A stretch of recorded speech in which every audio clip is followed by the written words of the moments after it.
para o meu caminho, tua palavra é lâmpada para os meus pés. Tua palavra é luz para o meu caminho. Tua palavra é lâmpada para os meus pés. E teu amor é como a doce água que vem a mim, como em meio a um deserto.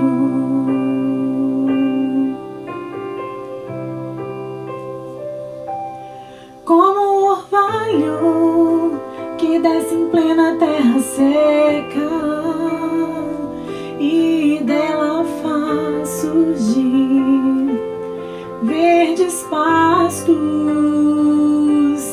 Como um orvalho que desce em plena terra seca e dela faz surgir verdes pastos. Quero fazer valer tua palavra em mim, para que o doente tenha onde se curar. Quero fazer valer tua palavra em mim, para que o mundo saiba que tu és Senhor. Tu és Senhor, o soberano. Tu és Senhor, pois em meio a tua palavra se fizeram os céus,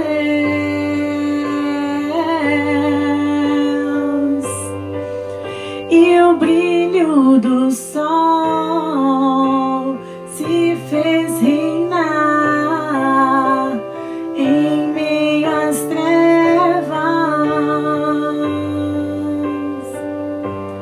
Quero fazer valer tua palavra em mim, para que o doente tenha onde se curar.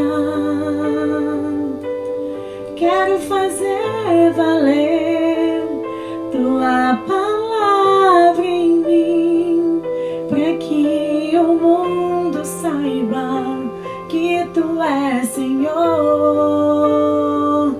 Tu és Senhor, o Todo-Poderoso. Tu és Senhor.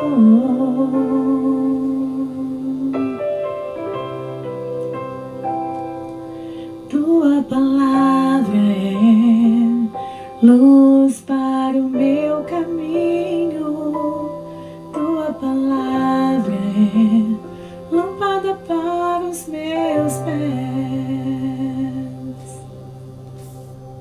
Amados irmãos e amadas irmãs, por ocasião de nossa conversa anterior, voltei a ressaltar, e continuarei fazendo-o, a necessidade mandatória de que o Mashiach deve ser um modelo único e insubstituível para o discipulado. E por isso, não é de nossa alçada e não devemos, nem podemos, adotar padrões humanos para formar discípulos.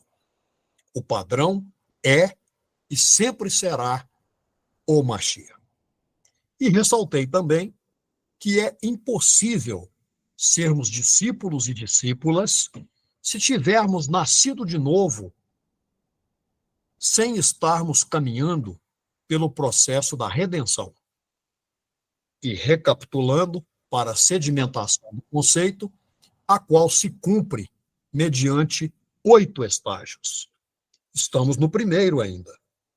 Expiação, libertação, regeneração, justificação, reconciliação, adoção, santificação e, finalmente, glorificação.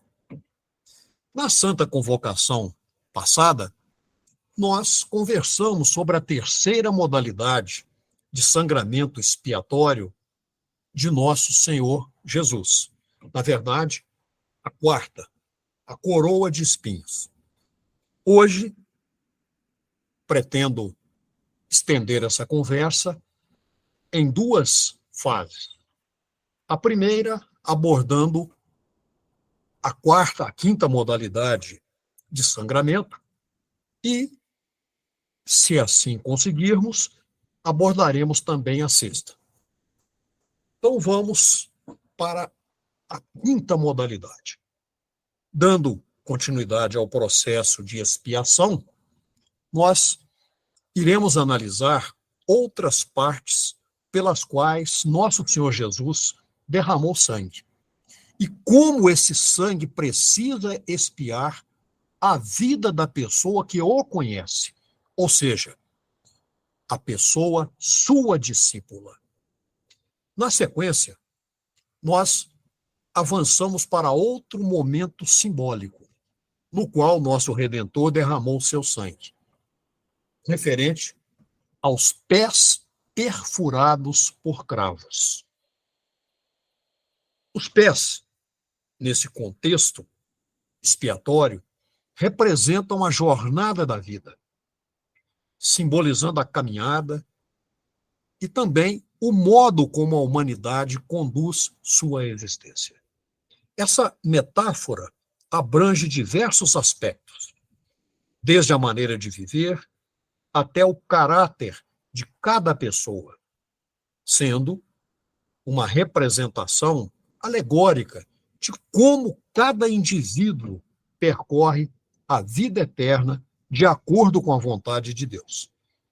Os pés feridos de nosso Senhor Jesus HaMashiach promovem a cura da nossa caminhada de dor e condenação, herdada do Adão caído. O primogênito Adão, como sabemos, legou-nos uma herança de sofrimento. E sua jornada para além do Éden é marcada pela dor, angústia, pecado e a carga dessa maldição. Portanto, para trilharmos caminhos santos, necessitamos acolher o poder expiatório do sangue redentor, conforme registrado em Isaías 53, 5.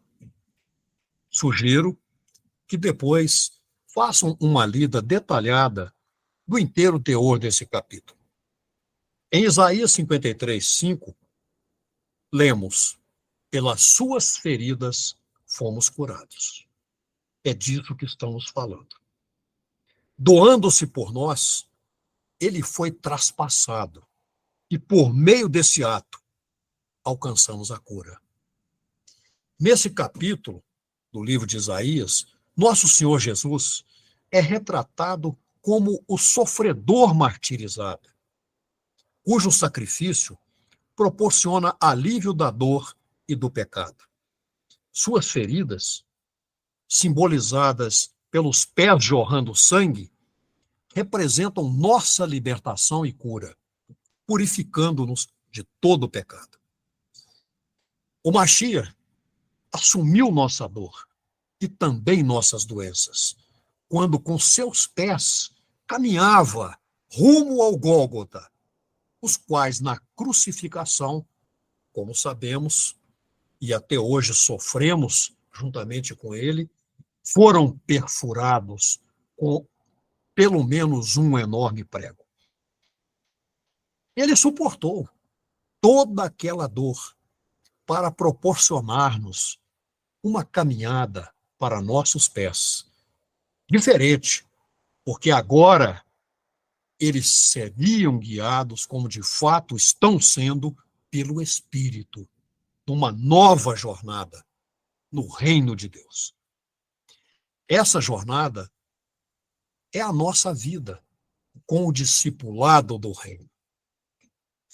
No Mashiach, estamos prontos e prontas para embarcar nesse percurso de discipular e santidade, buscando crescer espiritualmente e viver de acordo com os princípios que ele nos ensinou e praticou.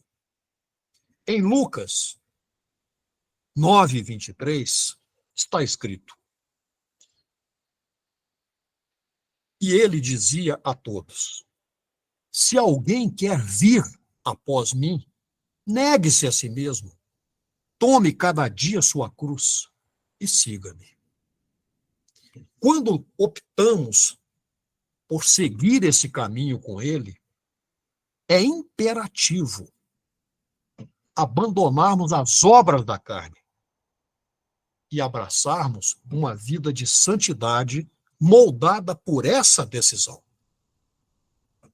Os pés, dos quais estamos falando, simbolizam também a proclamação do Evangelho do Reino. O capítulo 52 de Isaías destaca a importância dos pés na missão de anunciar as boas novas. Os mensageiros, para o fiel cumprimento de sua tarefa, deviam manter a saúde dos pés, porque enfrentavam diversos ambientes desafiadores e, às vezes, torturantes. Em meio a desertos, terrenos acidentados, por exemplo, a vitalidade dos pés era essencial, garantindo prontidão para caminhar e, eventualmente, correr.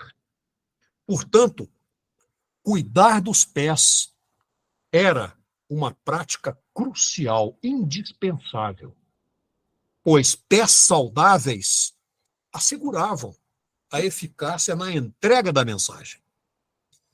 E esses mensageiros eram elogiados como portadores de notícias alegres.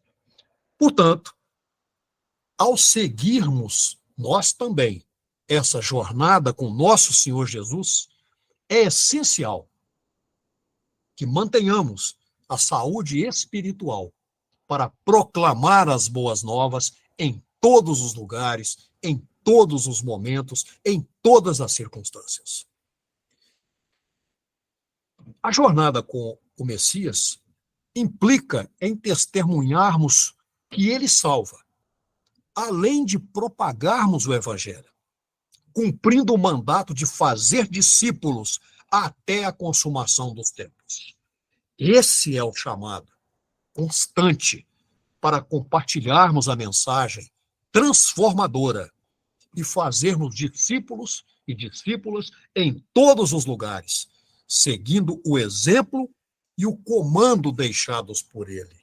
É sempre oportuno recordarmos o que está registrado em Mateus 28, 19 e 20.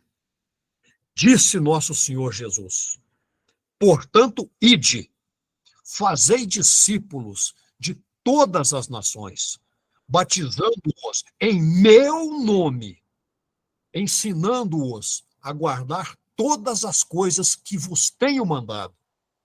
E eis que eu estou convosco todos os dias, até a consumação dos séculos. Amém. Amados irmãos e amadas irmãs, no Mashiach e com ele, temos a responsabilidade de espalhar o Evangelho, uma missão que nos foi confiada diretamente, de viva voz por ele, em sua despedida na primeira passagem pela terra. Assim, como pessoas anunciadoras das boas novas, é fundamental termos pés prontos para conquistar, atravessar montes e vales e proclamar a mensagem transformadora a toda criatura, conscientes do poder que nos foi dado para cumprir essa nobre tarefa. Em Marcos 16:15, essa ordenança está confirmada. Ele disse, como foi registrado por Marcos: ide pelo mundo inteiro, pregai o Evangelho a todas as criaturas. Por ocasião da cerimônia de Páscoa, só fazendo uma recapitulação, nosso Senhor Jesus realizou um quidush com pão e vinho, simbolizando uma comunhão muito especial, única. Além disso, ele lavou os pés dos discípulos ali presentes, uma ação que representa a purificação da caminhada espiritual, destacando a humildade e serviço mútuo como princípios fundamentais na nossa vida como pessoas discípulas. Como consequência, tornamos-nos pessoas santas, em luta contra o pecado, não mais na condição de criaturas pecadoras, mas de criaturas redimidas. Simbolicamente, lavamos nossos pés, representando a constante purificação em nossa jornada espiritual. Assim, relembrando, na última ceia, o Mashiach lavou os pés dos discípulos. Mais uma vez, ressalto que isso simboliza a purificação diária na caminhada com ele nesta terra. Lembremos que na armadura de Deus, em Efésios 6,15, vemos o calçado da preparação do Evangelho da Paz. Isso significa que agora que recebemos a paternidade do Altíssimo Deus e anunciaremos o Santo Evangelho aonde formos, até onde pudermos ir a pé. O calçado haverá de guiar-nos para que possamos receber o direcionamento correto. Essa ordem começa desde Jerusalém. Em seguida, impulsiona-nos para a Judéia, Samaria e os confins da terra. Por onde passarmos, levaremos o testemunho de salvação às pessoas perdidas. As pessoas que caminham no Evangelho são mensageiras da paz do Mashiach, o qual nos ensinou que o Evangelho tem o amor em seu núcleo, mas temos a paz do Altíssimo Deus quando estamos ligados ao Mashiach e seguimos seus preceitos.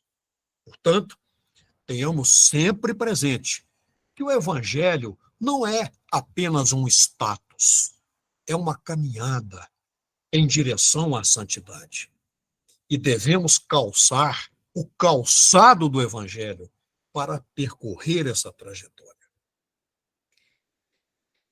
Tendo analisado essa questão do sangramento dos pés feridos de nosso Salvador, nós vamos agora para o item 6. As suas costas afligidas. Nós vamos agora repassar o momento em que nosso Senhor Jesus Hamashiach foi açoitado violentamente, atrozmente em suas costas. E isso representa a libertação de maldições de nossas vidas, que foram todas sanadas, em definitivo. Então, nas costas nós temos um simbolismo de maturidade, prosperidade, responsabilidade e do próprio ministério que nos é dado. E o chicote que foi utilizado pelo chicoteador simboliza a escravidão, a opressão, a punição e a pobreza em que nos encontrávamos antes da redenção. Então, é fundamental que conectemos essas duas palavras, chicote, que em hebraico é shot, e costas, que em hebraico é ahor, pois dessa região do corpo o sangue foi derramado com um propósito específico. O chicote romano, descrito em João 19:1, só recordando, era feito de couro trançado e suas pontas continham pedacinhos de ossos e metais para aumentar a intensidade das feridas e, consequentemente, a dor estava sendo infligida. Então, a palavra arror, que eu citei, que no hebraico significa primariamente costas, ela simboliza aquilo que já falei: maturidade, prosperidade, responsabilidade e o próprio ministério. Vamos recordar a passagem registrada por João no capítulo 19, versos 1 a 4. Pilatos, pois, tomou então a Jesus e açoitou-o. E os soldados, tecendo uma coroa de espinhos, puseram-na sobre sua cabeça e vestiram-no com roupa de púrpura. E diziam: Salve, Rei dos Judeus! E davam-lhe bofetadas. Então Pilatos saiu outra vez e disse-lhes: Eis aqui, vou-lo trago para fora, para que saibais que não acho nele crime nenhum.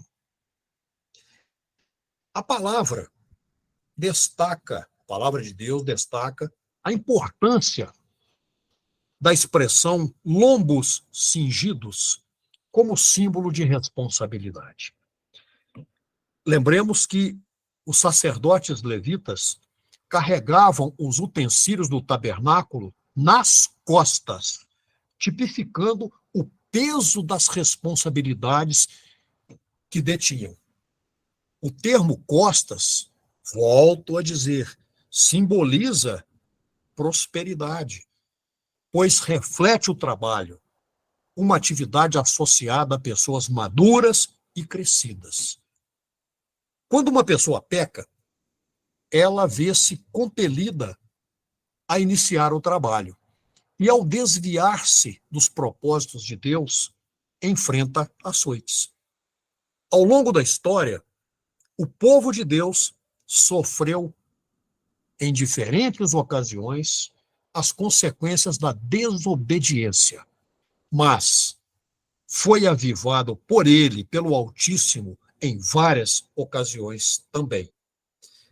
Ou seja, trocando em miúdos, como diria minha mãe, essas pessoas foram escravizadas e sofreram chicotadas durante suas tarefas.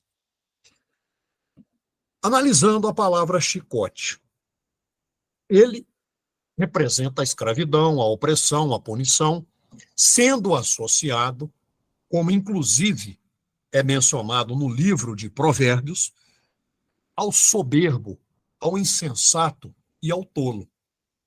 E na estrutura da armadura de Deus, o cinto da verdade protege as costas, indicando o preparo.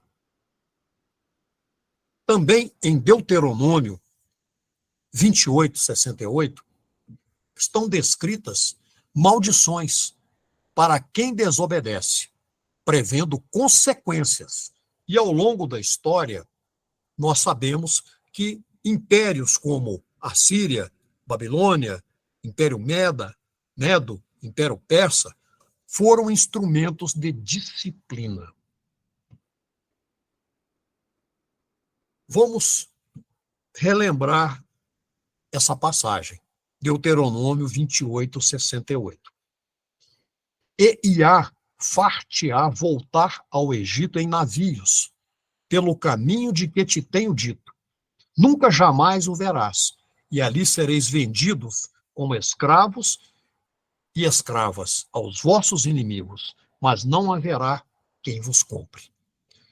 Ou seja, o Altíssimo Deus advertiu o povo dessas consequências, mas ainda assim foi desobedecido. E por isso, aquela gente sofreu como consequência do pecado. E aqui proponho que cada um e cada uma de nós se faça uma pergunta nesse momento. Quantas pessoas hoje em dia sofrem pelo pecado por ignorarem os preceitos de Deus? Sugiro que cada pessoa aqui presente faça essa reflexão. Mas continuando, voltando aos primórdios, o primeiro Adão trouxe a maldição consequente ao pecado.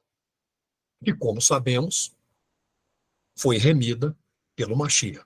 Então, com ele, podemos receber a virtude para sermos pessoas libertas e transformadas, para ingressarmos em uma vida de maturidade, na qualidade de pessoas discípulas dele. Em Gálatas 4,19, lemos o seguinte: Meus filhinhos, por quem de novo sinto as dores de parto, até que o Mashiach seja formado em vós. Que frase poderosa essa proferida pelo apóstolo Paulo. Ao sangrar pelas costas, ele nos dá prosperidade, bênção e autonomia, tirando-nos da escravidão do pecado e de todas as opressões e deturpações. Estamos acompanhando essa trajetória de sangramento de nosso Senhor Jesus e verificando como isso nos transforma de maneira profunda e irreversível, se assim fizermos por onde, se mantivermos a coroa. Em Gálatas 5:1, Paulo alerta: estai, pois, firmes na liberdade com que o Mashiach nos libertou, e não torneis a colocar-vos debaixo do jugo da servidão. Sim, porque antes nós estávamos sob o jugo do pecado, dominados por sistemas atormentadores e influências demoníacas. Contudo, conforme lemos em Colossenses 1, 13 e 14, o Mashiach resgatou-nos dessa escuridão e transferiu-nos para o reino do Filho do amor divino. Nele, encontramos redenção pelo seu sacrifício e obtemos o perdão dos nossos pecados. Leamos Colossenses 1, 13 e 14. O qual nos tirou da potestade das trevas e transportou-nos para o reino do Filho do seu amor, em quem temos a redenção pelo seu sangue, a saber, a remissão dos pecados. Aqui é interessante nós repisarmos algo que para a Igreja de Deus é óbvio, uivante, mas como o vídeo ficará no YouTube, é sempre bom nós reiterarmos alguns conceitos. O diabo não possui um reino. O que ele tem é um império. Ao contrário desse império satânico, o Altíssimo Deus nos oferece um reino com proteção, bênçãos e cuidados às pessoas que vierem a integrá-lo, o seu povo, sua igreja, nós.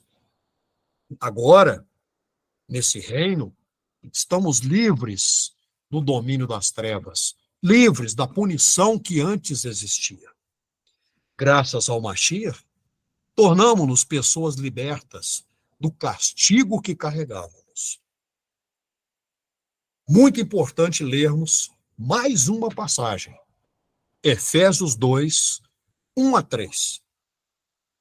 E vivificou-vos, estando vós mortos em ofensas e pecados, em que noutro tempo andastes segundo o curso deste mundo, segundo o príncipe das potestades do ar, do espírito que agora opera nos filhos da desobediência, entre os quais todos nós também antes andávamos nos desejos da nossa carne, fazendo a vontade da carne e dos pensamentos, e éramos, por natureza, filhos da ira, como os outros. E precisamos ler também 2 Coríntios 8, 9. Porque já sabeis a graça de nosso Senhor Jesus Hamashiach, que sendo rico, por amor de vós, se fez pobre, para que pela sua pobreza enriquecesseis. Que verso maravilhoso. Éramos pessoas totalmente enredadas, envolvidas, entrelaçadas pelas ações malignas de Satanás, devido à nossa desobediência aos preceitos do Altíssimo Deus.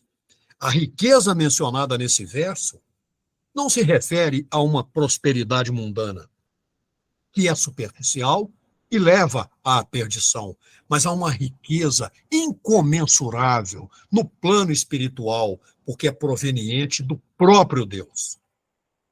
Vamos ler mais uma passagem. Apocalipse 5, versos 12 e 13. Que com grande voz diziam: digno é o Cordeiro, que foi morto, de receber o poder e riquezas e sabedoria e força e honra e glória e ações de graças. E ouvi a toda criatura que está nos céus e na terra e debaixo da terra e que estão no mar e a todas as coisas que neles há, dizer: ao que está sentado sobre o trono e ao Cordeiro sejam dadas ações de graças e honra e glória e poder para todo sempre. Eu quero repassar aqui. Eduardo, 2 minutos para o final. Ok, muito obrigado. Eu gostaria só de fazer uma pequena comparação aqui com vocês, uma súmula, em que fiz uma comparação com as consequências que o primeiro Adão trouxe para a humanidade, com as virtudes que o último Adão, nosso Senhor Jesus não é o segundo Adão, ele é o último. Porque se nós falamos segundo, nós podemos entender que haveria um terceiro. Ele é o último. Ele é o segundo, mas o último. Enquanto o primeiro Adão nos trouxe fraqueza, nosso Senhor Jesus, o último Adão, nos deu poder. A pobreza do primeiro Adão foi transformada em riqueza incomensurável pelo último Adão. Da ignorância que herdamos de Adão, nós recebemos a transformadora sabedoria. As debilidades acumuladas que nos debilitavam cada vez mais foram transformadas numa força invencível pelo último Adão. Aquela desonra profunda, aquela humilhação toda, foram transformadas em honra e glória. E aquela culpa que carregávamos, nós transformamos em louvor. Então, amados irmãos e amadas irmãs, como mensagem final dessa conversa de hoje, eu queria fazer uma pequena exortação. Que nos firmemos no caráter de nosso Senhor Jesus, o Cristo de Deus, que executou perfeita e integralmente a missão sublime que o Altíssimo Deus, seu Pai, nosso Pai Celestial, lhe delegou. E por seus méritos intransferíveis, resgatou-nos do abismo esmagador em que vivíamos, sem qualquer esperança, como consequência do legado espúrio que recebemos do primeiro Adão, e então descortinou para nós o caminho para a luz inexcedível do reino eternal do Criador, praticando e ensinando-nos poder, sabedoria, força, honra e glória em um conjunto esplendoroso de virtudes sublimes, enfeixadas e alicerçadas no verdadeiro amor de Deus. Amém. Amém. Deus enviou seu Filho amado para me salvar e perdoar. Na cruz morreu por meu pecado, mas ressurgiu e vivo com o Pai está, porque Ele vive, posso crer no amanhã, porque Ele vive, temor não há, mas eu bem sei que a minha vida está nas mãos do meu Jesus, que vivo está. E quando enfim chegar a hora em que a morte enfrentarei, sem medo então terei vitória, irei à glória ao meu Jesus, que vivo está, porque Ele vive, posso crer no amanhã, porque Ele vive, temor não há, mas eu bem sei que a minha vida está nas mãos do meu Jesus, que vivo está nas mãos do meu Jesus, que vivo está.